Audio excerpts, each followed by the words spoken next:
The food issue is the issue that gives me nightmares because I don't see a way to fix it. It takes 10 years to bring a new potash production facility online.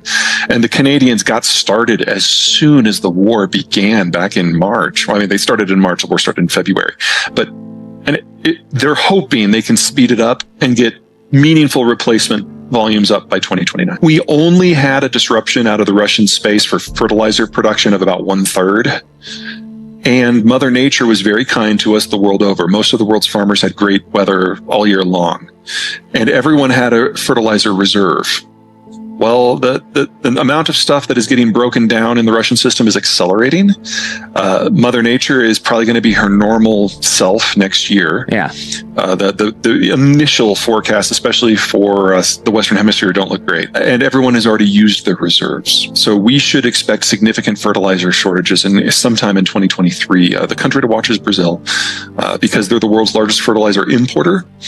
And they're a big enough country, they've got the heft to get it. And if they start having problems, you know that there are dozens of smaller countries out there that are already in crisis point. So we'll probably see significant drops in agricultural output next year, especially in the second half of next year, which should suggest that we're going to have significant problems with food supply on a global scale in the months that follow. Sure. So greater NAFTA, US, Canada, Mexico is obviously at the top of the list. Colombia, Australia, Japan, and assuming they can get their head out of their ass, the Brits, are probably going to be part of the new network that works. And most of the Western Hemisphere that was not on that list is at a minimum going to be able to benefit from a relatively placid security environment. So they're not going to be dealing with a lot of the changes that are happening in the Eastern Hemisphere. In fact, a lot of these countries are commodities exporters. And so in that sort of environment where your commodities can still be produced, assuming you get the fertilizer, but you don't have to worry about a security concern, your ability to sell high is very promising. The biggest loser by far is China. Everything about China's functionality is dependent on a globalization and a demographic moment that has passed. And they are definitely not going to survive as a country, much less as an economy.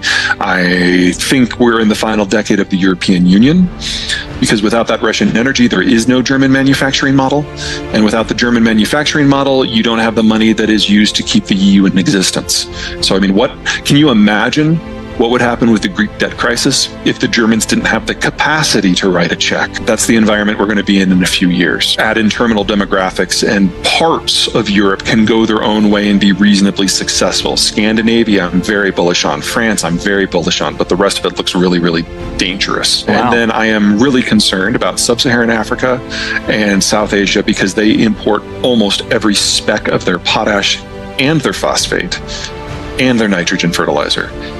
And they're food importers on top of that. Now, that doesn't necessarily mean state failure. India is a great example of a country that can sustain a very high degree of chaos and just keep on chugging along. But most countries in this part of the world are not as strong as India. We're going to have an interesting realignment of what is normal in the United States over the next 20 years. Because we've had this populist rise up represented by Biden and Trump, but we're also going to be probably taking in 40 or 50 million migrants over the course of the next 20, 25 years. Wow. That is going to change our complexion, because these are not going to be people who walked here. These are going to be people mostly from advanced countries with degrees and experience who can have an immediate value-added impact that is quite a bit different from our normal immigrant draw. We've had a really good run the last 75 years. It was never going to last. That doesn't necessarily mean it had to collapse in the way that it's going to, though. And it's going to be a rough ride.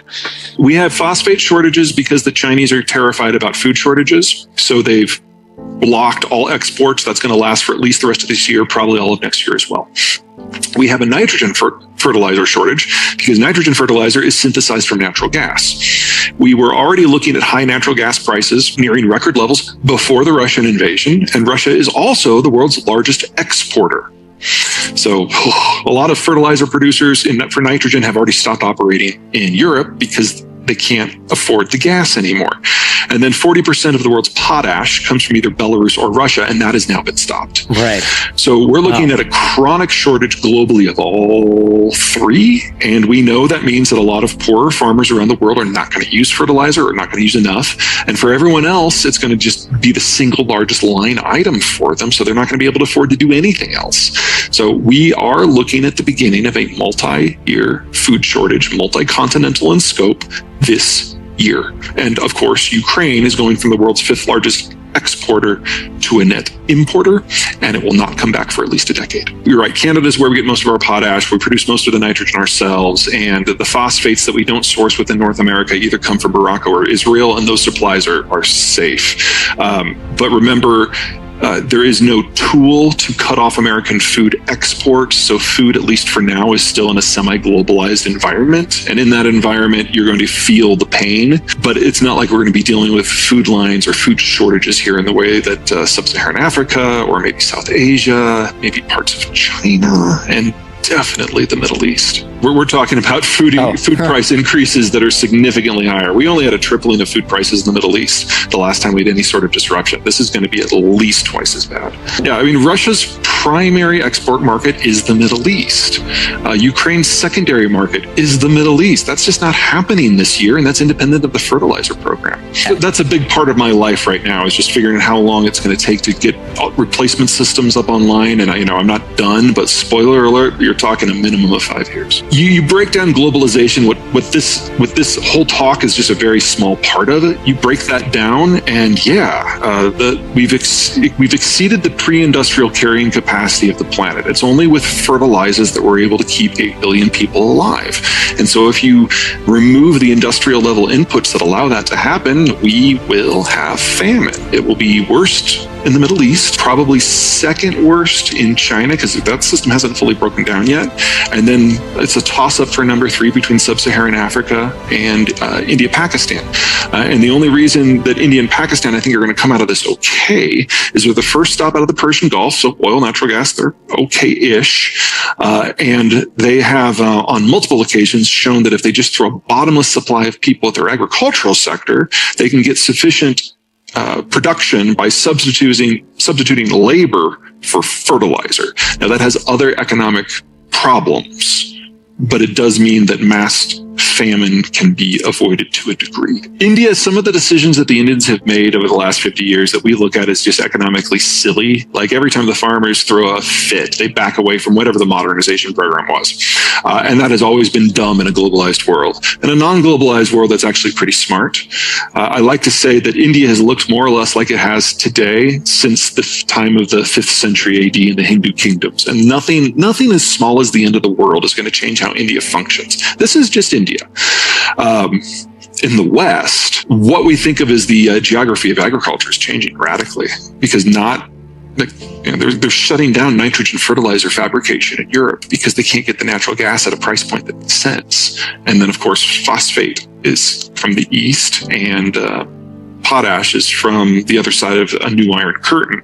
So you're looking at the European continent and all of the former European colonies having to radically overhaul how they even decide agriculture functions and how energy functions. And we're only in the very, very beginning of that unwinding.